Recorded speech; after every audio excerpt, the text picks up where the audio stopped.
kembali kita akan mendengarkan firman Tuhan pada hari ini. Namun sebelumnya marilah kita berdoa. Ya Tuhan Allah Bapa kami, terima kasih Tuhan karena kami merasakan kembali berkat Tuhan pada hari ini yang melimpah, yang menyertai kami, sehingga kami boleh melakukan aktivitas kami kembali. Biarlah kiranya firman-Mu yang selalu menuntun kami, sehingga apapun yang kami lakukan selalu sesuai dengan kehendak Tuhan saja. Dalam Yesus Kristus kami berdoa dan mengucap syukur. Amin. Saudara yang dikasihi Tuhan, firman Tuhan yang menjadi renungan bagi kita pada hari ini diambil dari Wahyu 14 ayat 7, demikian firman Tuhan. Dan ia berseru dengan suara nyaring, takutlah akan Allah dan muliakanlah Dia, karena telah tiba saat penghakimannya, dan sembahlah Dia yang telah menjadikan langit dan bumi dan laut dan semua mata air. Demikian firman Tuhan. Saudara yang dikasihi Tuhan, wahyu ini adalah wahyu dari Yesus Kristus yang diungkapkan kepada Yohanes, kemudian yang dilanjutkan kepada orang-orang yang percaya yang sedang menghadapi penderitaan. Gambaran itu bisa kita lihat ketika membaca bahwa Yohanes yang menerima wahyu ini berada dalam pembuangan di Pulau Patmos. Itu adalah akibat dampak dari kekejaman penguasa ketika itu, kaisar ketika itu, sehingga orang-orang Kristen dihambat, diancam, diburu, bahkan dibunuh sebagian. Sehingga mengikut Yesus bukanlah hal yang mudah, tapi mengikut Yesus adalah sebuah pilihan, saudara yang dikasihi Tuhan.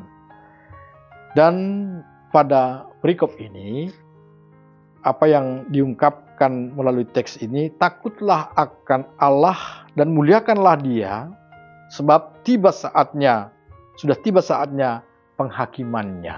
Artinya, saudara yang dikasihi Tuhan, apa yang sedang dialami oleh orang-orang yang menderita, orang-orang menderita karena imannya, mereka sedang pada saat menuju kepada penghakiman Kristus itu. Penghakiman itu tentu ada dalam dua pilihan. Ketika orang-orang percaya setia kepada Allah, maka yang mereka peroleh adalah keselamatan, yang mereka nikmati adalah hidup yang kekal.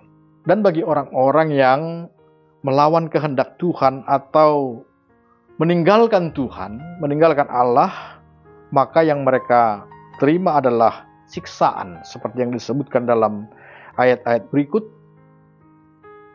Orang-orang yang percaya akan selamat, tapi orang-orang yang tidak hidup di dalam Tuhan, yang menyembah binatang dan patungnya, disebutkan pada ayat yang ke-9, mereka akan mendapat siksa dan tak henti-hentinya disiksa, yaitu mereka yang menyembah binatang serta patungnya itu, dan barang siapa yang telah menerima tanda namanya. Ada dua pilihan, percaya setia, takutlah akan Tuhan, muliakanlah Dia, sembahlah Dia, atau kita tunduk kepada binatang yang disebutkan di sini, tunduk kepada dewa, tunduk kepada kaisar yang menjadi penguasa ketika itu.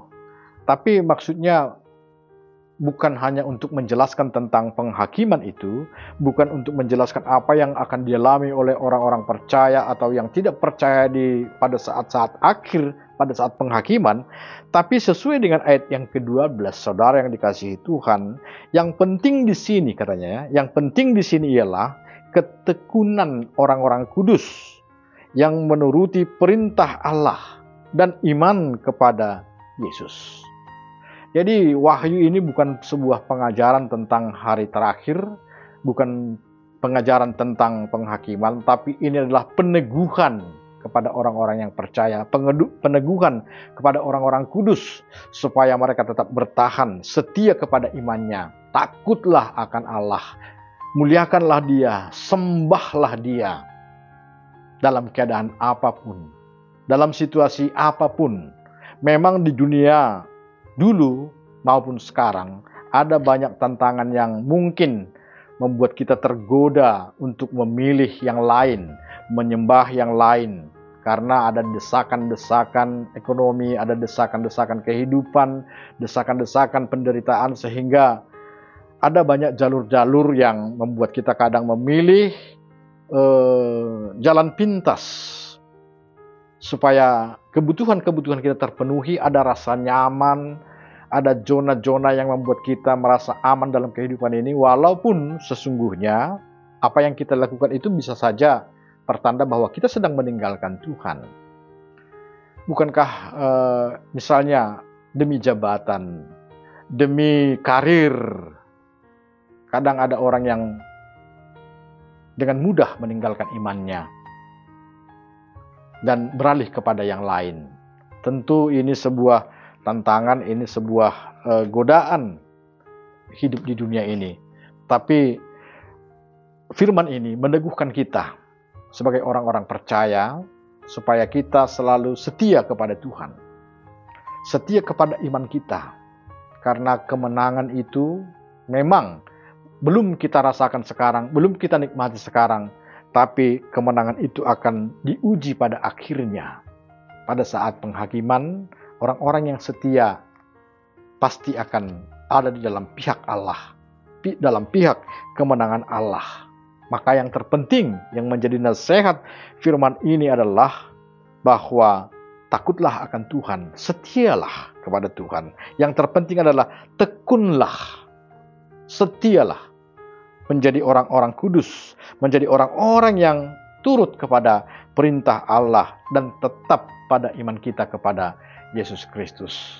Inilah firman Tuhan yang menjadi pedoman bagi kita pada hari ini. Apapun aktivitas kita, apapun yang kita hadapi, tawaran-tawaran yang menggiurkan, tapi ingat, kita adalah yang diciptakan oleh Allah.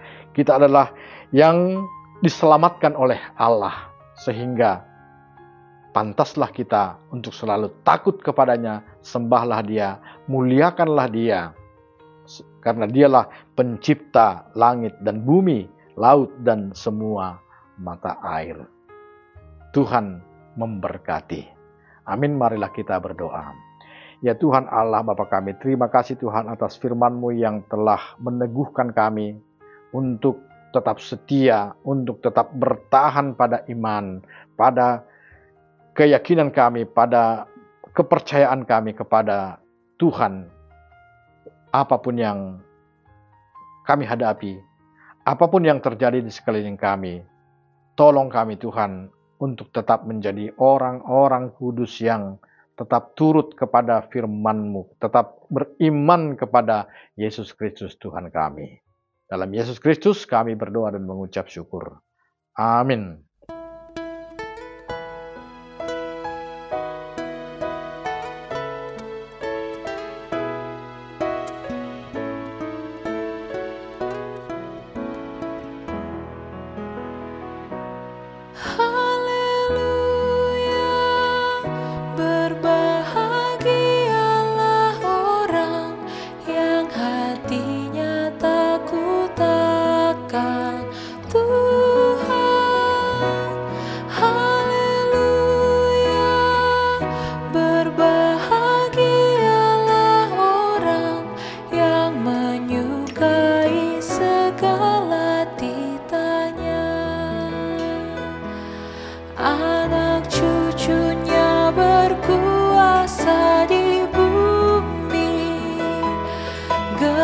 Generasinya dilimpah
Esti